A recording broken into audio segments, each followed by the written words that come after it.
Good morning, friends. Welcome to this morning's UCTCRE lesson. We will be starting, as always, with the lighting of the chalice. I am using a different chalice today. This is a ceramic bowl with a candle that belongs to my mother that I found in the house. The chalice that I have been using was knocked over, and I cannot figure out where the candle rolled, even though it really shouldn't be that difficult to find, you would think. I wonder if the cats or the kids ran off with it. What do you guys think?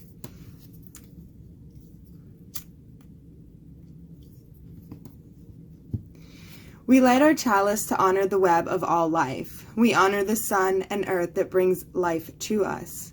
We honor the plants and creatures of land, water, and air that nourish us. And we honor each other, gathered here to share the wonder of our world. This morning, we are going to be reading a story adapted from Emerita's Tree in the Barefoot Book of Earth Tales by Don Cassidy and Ann Wilson. And we will also be doing a lead meditation with Miss Imagany and help from her mama. Emerita leaned back against her favorite tree and rested. After the glare of the desert sun, it was cool and green in the forest grove. Sometimes Emerita climbed her tree. Sometimes the wind swayed her and she was a forest queen. Sometimes she talked to her tree, sharing her daydreams and her secrets, but today was so peaceful that she sat in silence. Emerita closed her eyes and sighed with pleasure. Quack! She heard an unearthly shriek, the shrill alarm call of the peacock echoing through the forest. A shiver shot down Emerita's spine, and she scrambled to her feet. With a flick of their tails, the gazelles were gone, the rabbits scattered. Now Emerita heard the tramp of many heavy boots, the crack of branches snapping. Through the trees she saw men marching, each one carrying something. Emerita strained to see. Bright edges, sharp flashes. They were carrying axes. "Cut down every tree you can," she heard the chief woodcutter say. The Maharaj needs plenty of wood." Emerita drew in her breath. They couldn't cut down the forest. Without these trees, there'd be no fruit to eat, no leaves to feed the cows, no shelter from the sun. Above her, watching over her, Emerita's own tree stirred in the breeze. "I won't let them hurt you," she said out loud. "I promise I'll protect you. I don't know how, but I will." Quick as a black buck, she ran to the village. Emerita found her mother. "Amma, Amma," she panted, pushing windswept hair out of her eyes. "I saw men in the forest, men with axes, and they are going to cut down the trees." Emerita's mother rushed around the village, calling the women away from their work. "We must save the trees," she urged. "Come on." They arrived to find the woodcutters sharpening their axes. Emerita's mother greeted the men politely, pressing her hands together and bowing her head. "Namaste. We do not want trouble, but we cannot let you cut down these trees." The chief woodcutter cast his eyes over the straggle of women before him and snorted. "You do not own these trees. We have orders from the Maharaj." "Sir, these trees are our life," Emerita's mother implored. "Their roots hold the soil together. They keep the land from sliding away during monsoon rains. Without them, our field and homes will be washed away." "Never mind your mud huts," the chief replied with a sweep of his hand. "With this timber, the Maharaj will have the finest palace in all of India." "Please," begged Emerita's mother. "These roots soak up rain so the earth can give us spring water. Can't you see? We need these trees to survive." "Enough," barked the chief. "Now, out of my way and let me work. Now!" He turned to the woodcutters and ordered, "Cut down the trees." A burly woodcutter shouldered his axe and strolled over to an ancient kejari. With a swift swoop, his iron blade bit deep into the bark. With a terrible groan, the mighty tree came crashing to the ground. Emerita's mother covered her mouth with her hands. Emerita stared in disbelief. The woodcutters began to chop at another tree and another. Soon the grove was a graveyard of trees. Broken limbs scattered the floor. Leaves dropped like tears. A woodcutter rushed past Emerita toward her own special tree. "No, no, please don't," she cried, tears springing to her eyes. "Please don't cut down my tree." The woodcutter advanced. Emerita stepped in front of him, blocking his path. Her voice shook as she spoke. "I will not let anyone harm my tree." The woodcutter laughed out loud. "Little girl, there's nothing you can do to stop us." Emerita thought of her beloved tree lying dead on the forest floor, and she ran from the woodcutter toward her tree. Emerita flung her arms round her tree, pressing herself against it. "If you want to cut the tree, you will have to cut me first." The man and his axe were behind her.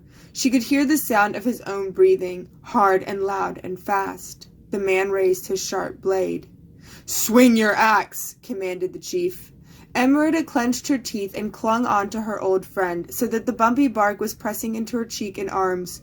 She felt the strength of the tree coursing through her, and she knew with a fierce, bright certainty that she was doing the right thing. "Swing your axe," the chief shouted again.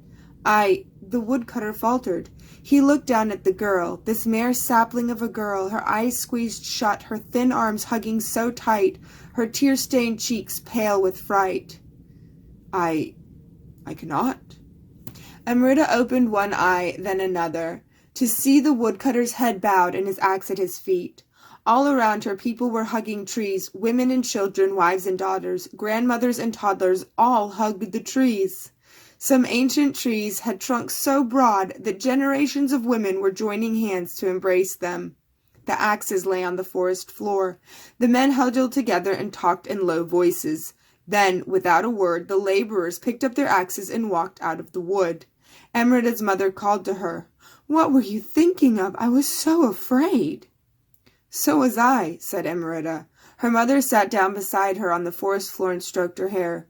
"You know the woodcutters will tell the Maharaj what happened," she said gently. "They will come back, or the Maharaj himself will come." The next morning, the women were distracted at their work. Their hands were busy, but their eyes strayed to the horizon. Would the woodcutters return? Or the Maharaj? Would he punish those who had defied his orders? That afternoon, in a thunder of hooves and a cloud of dust, the Maharaj arrived. The women joined hands and pulled their children close, but Emerita rose to greet the Maharaj with the dignity of a forest queen. She was surprised to see that he carried not an axe, but a bright bundle.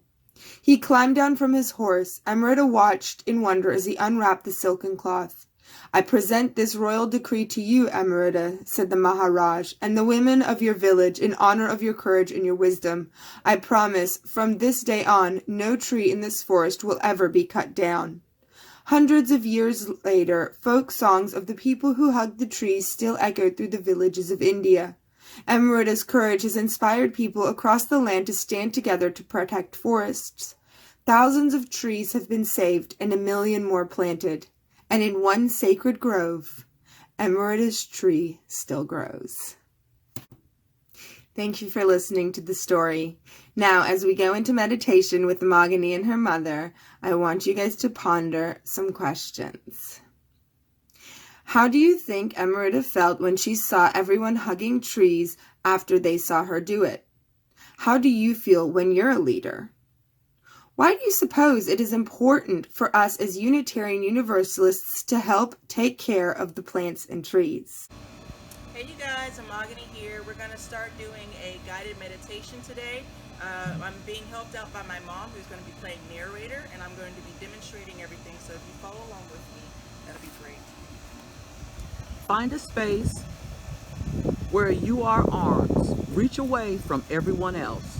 Squat on the ground in a tight ball. Close your eyes. And imagine that you are a small little acorn. You are the seed of a mighty oak tree. I wonder how you were planted in the soil. Maybe a farmer or a squirrel put you there. Now that you are in the soil, you need a few things to grow. I see rain clouds gathering. Feel the gentle rain as it comes to quench your thirst.